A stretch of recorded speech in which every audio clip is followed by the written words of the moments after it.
been a lot of learning and a lot of growing. I've made relationships with friends and with professors and learned a lot of things. I'm moving overseas to teach English at an international school.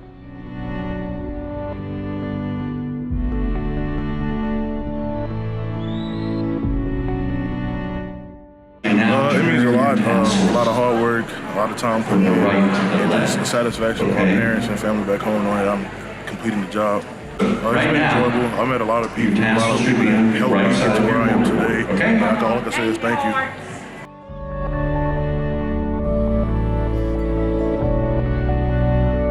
It means so much because I'm not from America, I'm from Italy, so I reach a lot of achievements in here from getting another language, knowledge of another language, to this is all the efforts that my parents put together from here, so it's very exciting time for me.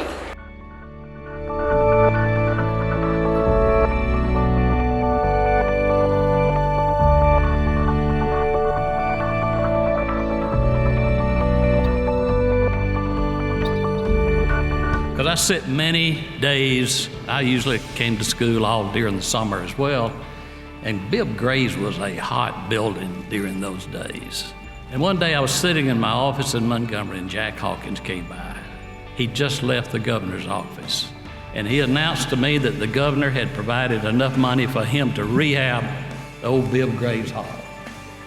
And I was as excited as he was. And I hope you've enjoyed a much nicer facility. In fact, this is a different place. The spirit is still here, but this is a different place. But I decided, after watching you come in, meeting many of you before this event, before the program today, and talking with you, I almost think we ought to require that graduation should be in Washington, D.C., and make sure that every member of the legislature attended. I think it would help this country.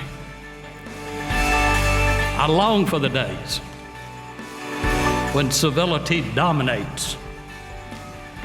And I changed my mind this morning.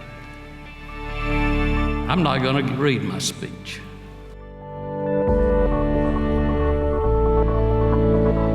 See, I think one of the most important subjects that you may ever take, and it may be occasions when you take it, that it's not the most interesting, but history has a lot to do with the future.